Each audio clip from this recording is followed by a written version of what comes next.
दोस्तों, कभी आपने टी पिन के बारे में सुना है? अगर आपको नहीं पता तो इस वीडियो को देखने से आपको ज़रूर पता लगेगा। बुनियादी तौर पर टी पिन का इस्तेमाल मोबाइल बैंकिंग और इंटरनेट बैंकिंग में होता है और ये टेलीफोनिक पर्सनल आइडेंटिफिकेशन नंबर का मुखफ़िफ़ है, जो कि 4 या फिर 6 हिस्सों पर मुश्तमिल होता है। जब भी आप अपने अकाउंट के सिलसिले में बैंक की हेल्पलाइन पर कॉल करते हैं,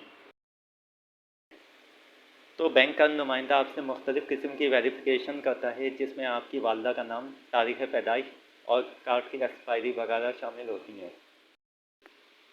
अगर आप इस लंबे प्रोसेस से बचना चाहते हैं और बराह रास्त अपने मसले का हल चाहते हैं, तो आपको टी पिन एंटर करना होगा। इससे आप वेरिफिकेशन के प्रोसेस से गुजरे बगैर बराह रास्त अपने मसले का हल तलाश कर सकते हैं।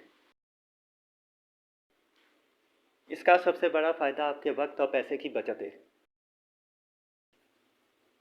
ये देखा गया है कि जब भी आप बैंक की हेल्पलाइन पर कॉल करेंगे, तो क्योंकि पहले से कॉलों की क्यू लगी होती है, तो इसलिए ना सिर्फ आपको इंतज़ार करना पड़ता है, बल्कि आपका बैलेंस भी ज़ाया होता है और वेरिफिकेशन के प्रोसेस में मज़ीद आपकी रकम और टाइम ज़ाया होता है।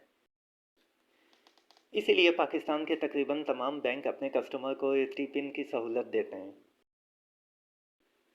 अगर एक बार आपने अपना टी पिन कामयाबी से जनरेट कर लिया, तो नेक्स्ट टाइम जब भी आप बैंक की हेल्पलाइन पर कॉल करेंगे, तो वेरिफिकेशन के लंबे प्रोसेस से नहीं गुजरना पड़ेगा। आपको मालूम होना चाहिए कि जिस मोबाइल नंबर को इस्तेमाल करते हुए आपने अपना टी पिन जनरेट किया, तो अगली बार जब आप उस नंबर से बैंक की हेल्पलाइन पर कॉल करेंगे, तो बैंक का ऑटोमेटिक सिस्टम आपको टी पिन कस्टमर के तौर पे शनाख्त कर लेगा। तो दोस्तों, अगर आपको वीडियो अच्छी लगी तो चैनल को सब्सक्राइब और वीडियो को लाइक भी करें।